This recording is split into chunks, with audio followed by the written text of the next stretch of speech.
Another $1,000 for you to win in about 10 minutes. Listen for that next keyword. To go fund yourself. 3:30, 4:30, and 5:30 are your next chances here on this show to win. But you get about, a bunch of them between 9 and 5. Might be every hour between 9 and 5. The Angels beat the Guardians last night. Shut them out 3-0 in California.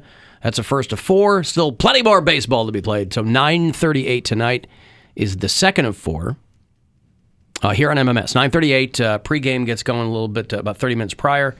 You'll hear it here on the Buzzard and also on the iHeartRadio app. Who's that we just gave away tickets for? Wage War. Oh, yes, I remember their song. Wage war, party time, excellent. Yes. Is that them? They don't get enough credit for that, right. Yes. They initially wrote it 30 years ago, and then they formed their band about 6 or 7. It was adapted. I was talking to a couple of friends of mine last night who live in Pittsburgh, and they were lamenting the state of the Buccos, or the Suckos, as they call them. And those Pittsburgh Pirates, they had a rough series against the Chicago Cubs over the weekend in that they won 3 of their 4 games. But that middle game, where the Cubs beat them 21-0, it was the worst loss in Pittsburgh Pirates history, was what I read. It was just a weird series. That's what's so interesting to me about baseball is that there are so many games, obviously, and your fortunes can change so quickly. But it's not like you threw a bunch of 8th graders out there.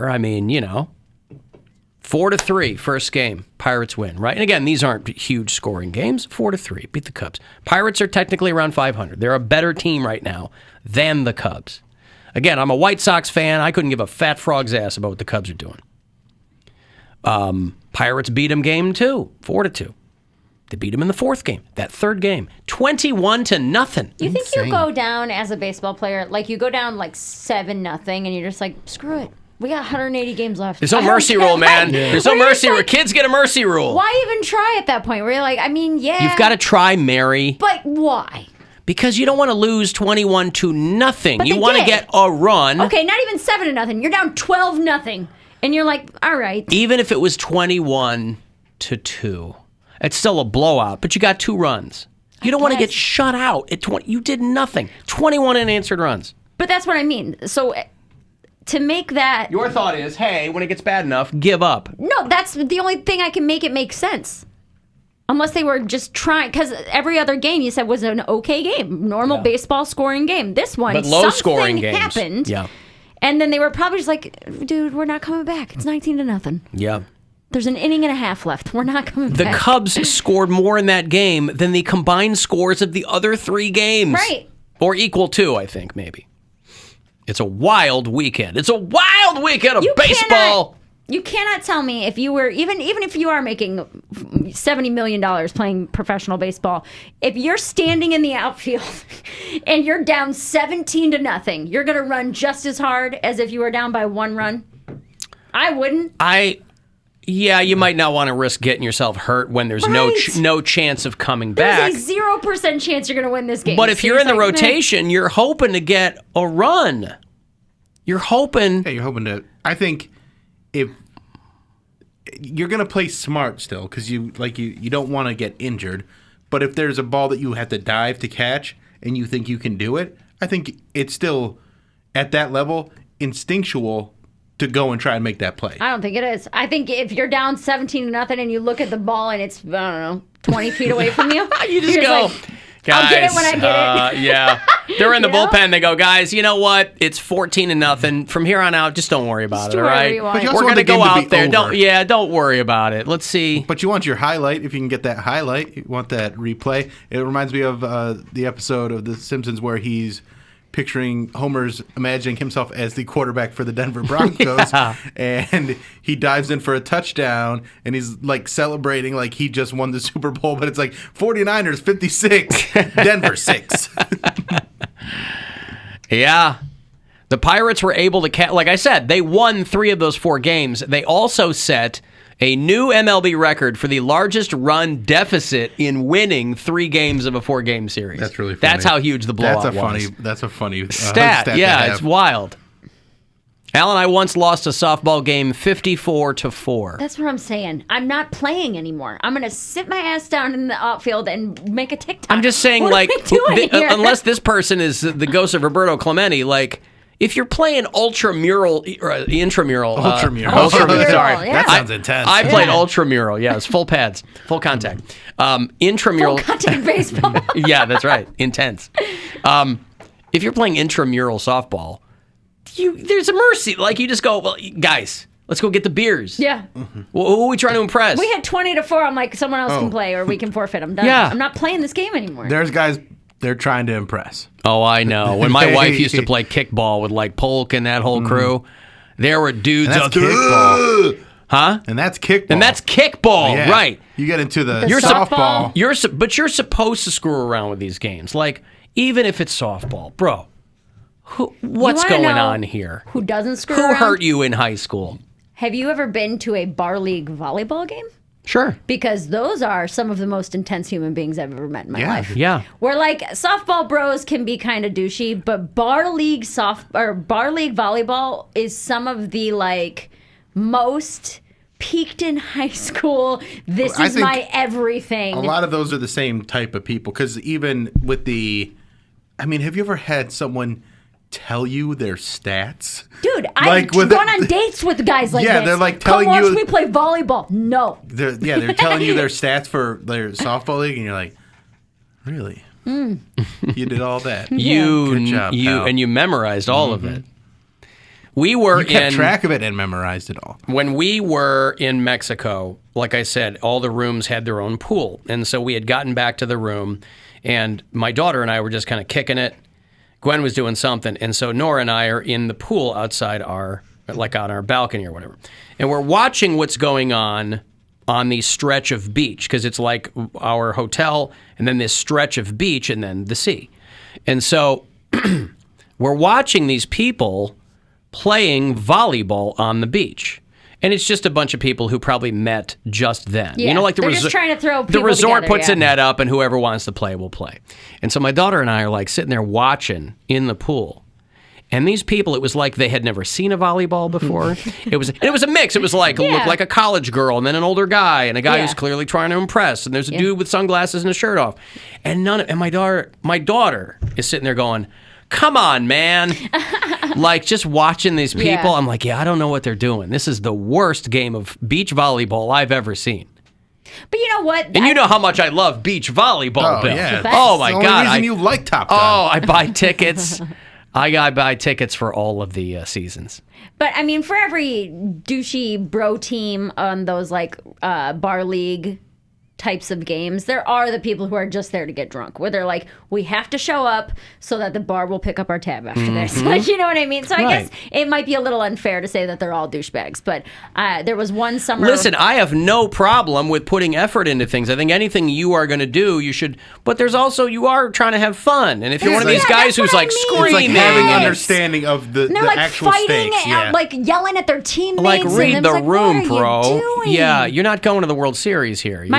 My last summer drinking, I hung out with some volleyball people pretty heavy, and I would watch, and I was hammered. I do not play volleyball. I'm not good at it. I've never been good at it, but I would watch, and I'm like, I cannot believe that this means so much to you, to the point where like you're ready to ruin a friendship over this Ruin a game friendship. on a Tuesday night. Like, what is happening? When you set, I will spike. All right? You just worry about setting it up for me. I'll take care of it. You said, I spike. Get your head out of your ass. Yeah, I know. Get your head out of your ass. I sympathize with this because it's the same thing when I throw a frisbee and my friends laugh at me.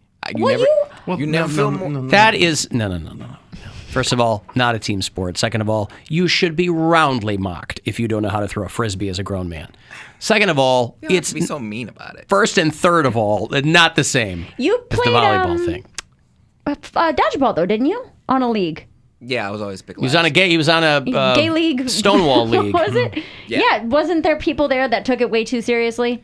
Yes, but Yeah. there's also the people there that because they take it so seriously, they know the ones to sacrifice. And I was always the one, put Cody in front. I'm like, oh, wow, they really want me. They want me. The face of the team. To sacrifice. I was like, they trust that I know what I'm doing. No, they know that I'm going to be the one hitting, get hit. Yes. So that they can get their actual target. He thought closer was better. Yeah, I was like, no, they're trying to bounce the ball off your head. Send Cody to the front line. I'm like, yeah, I'm here for it. And then like I got all the prints on my face. Yeah. I'm like, how'd I do, guys? They said, you did great. Everyone has their role. You play your role. I'm like, yeah. I'm a little helper Brown here. There you go. You are helpful Brown. Yeah. Yeah. Lived up to his name. I got to give you some money. It is $1,000, a chance for you to go fund yourself. So listen closely. You get one of these every hour, and good luck. The Buzzard wants you to go fund yourself and score $1,000. Enter the nationwide keyword WIN at WMMS.com. That's WIN. Enter it now at WMMS.com. And good luck from Buzzard Radio. Hey, Dave.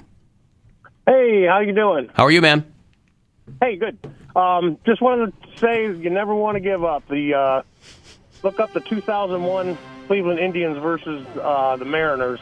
Indians were down 12 runs in the seventh inning. Look up the 2016 Cleveland Cavaliers against the Golden State Warriors. Yeah, but they were down 3 games. 3 games to 1. To 1. Mary's like, Different. no one's ever done this before. That being said, too, the Indians were down. The Indians were up 3 games to 1 against the Cubs. And well, don't bring up that one. You don't like that one. No need to like that one. We're just talking about the good ones. But Dave's point is a salient one. Never give up. Winston Churchill said it best. Never give up. Never surrender. All I'm saying is if we're down 20-0, I'm not playing as hard. We will defend our island. I won't. No matter whatever the cost may be. You're not getting 100% effort out of me. You might get 40% Wow. effort. What if this is the first time you get in the game, though? I'm giving 40% effort. So you finally get called up to the big leagues, and they're like, okay, we're going to get the starters out of there so they don't get injured. We want to see what you can do. And you're like, you can see 40% of what I do. Yeah. Put me in earlier. That's why you're not going to make it to the majors, Mayor. Is this it? The only reason? This is why. That's right. My work ethic is what it is. Dave and I are going to be sailing that boat to victory, and you're going to be out there. I don't think your heart's in it. You're right. You're 100% correct. Thank you, Dave. I appreciate it. America first. Get that through your head, dude. America first. America first. You heard that before? What? America You've told so many stories about how you are like unnaturally competitive. I'm surprised to hear you say that you would just throw your hands up in the air. Oh, wait. America, America, America. Learn from Alex Jones. You understand? America, America, America. My point is America's first. That's right. America, America, America. I'm learning in therapy that things like that don't matter, and as long as everybody has fun, it's more important. Everybody get ready. America first. America first. Get that through your head, dude. America first. America first. You heard that before? What? So this therapist, he's a loser then. Could you imagine if that was the therapist thought? He goes, Mary, you've been coming to me for a couple of years now, and I just see this as a losing proposition. For all of us. So I've got to cut you loose. I'm sorry. Yeah. You ever known anyone that was fired by their therapist? Yeah, that's happened before. Yeah. Not to me, but I've heard of that being a thing where they're like, hey, this isn't going anywhere. I'm going to cut you loose. You might find a better fit with someone else. Yep. Somebody can put up with your crap. I tried to break up with my therapist early on. We were less than 10 sessions in. We might have been 6 sessions in. And I was like, hey, man, I don't think this is working. You just kind of sit there and listen, and I need more from you. And he was like, well, explain to me what you want to get out of therapy. And I was like, I don't know. I want you to say more. And I started to get aggravated, and he's like, you need to be clear with your goals, or I can't help you.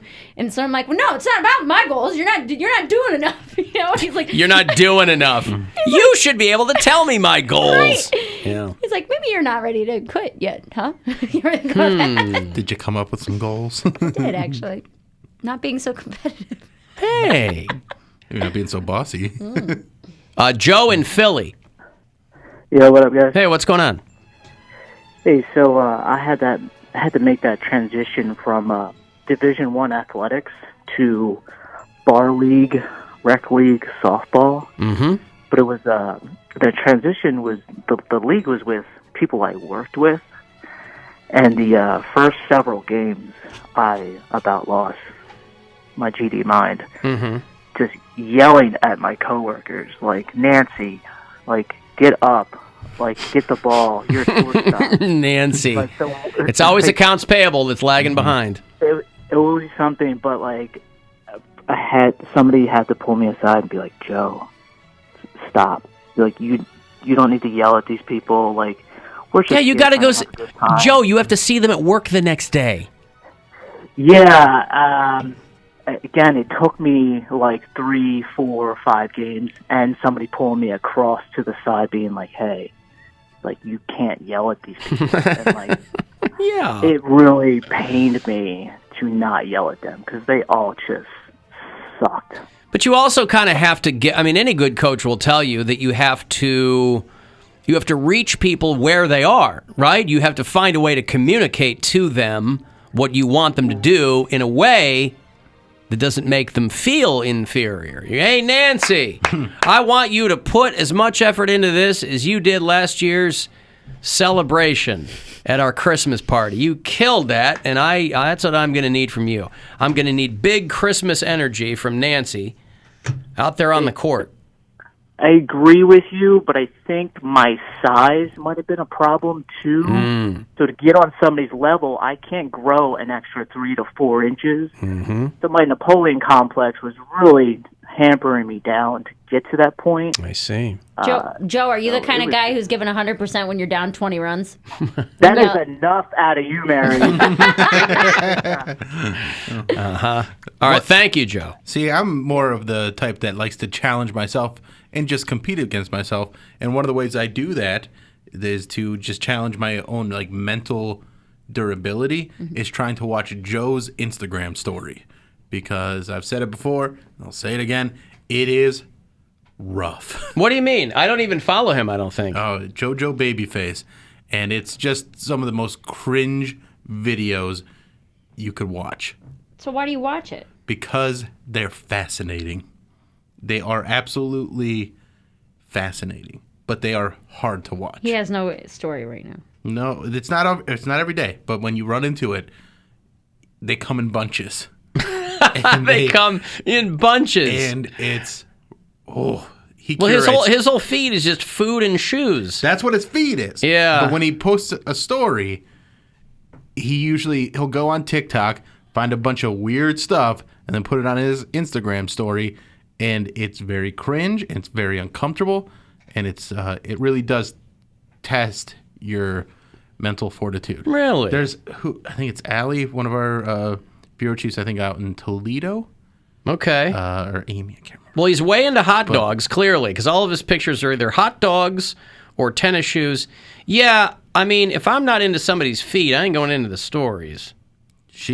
But I am a hot dog guy. Like, do enjoy those. Like when he posts a new batch of them, we'll be like, did you see the new batch? And like, which one gets you the worst? And sometimes I'll put 1 or 2 on my story and be like, if you are into this kind of thing, follow Joe.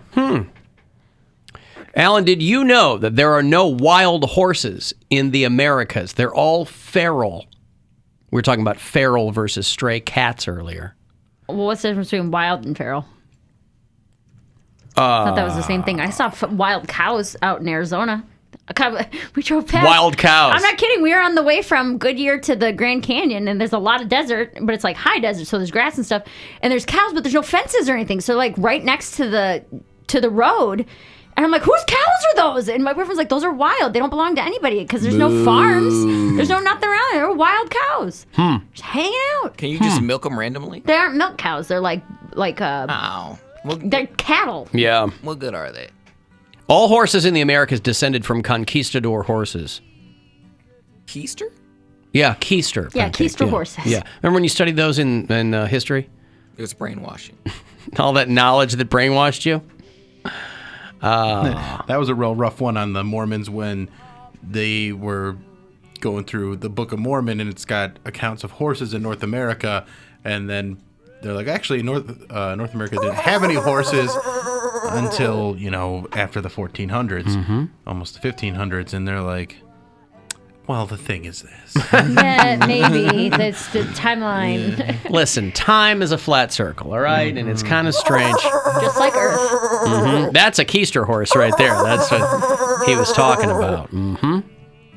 Alan, that lady had cell service in the bottom of an outhouse on the top of a mountain, and I can't even stay connected to Wi-Fi for 10 minutes.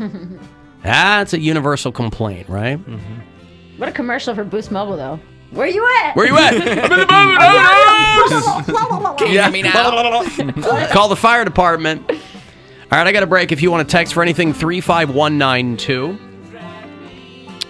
If you listen on the iHeartRadio app, which you can anywhere throughout North America, that talkback button is there for you to leave a message. And we'll be back. The Alan Cox Show on 100.7.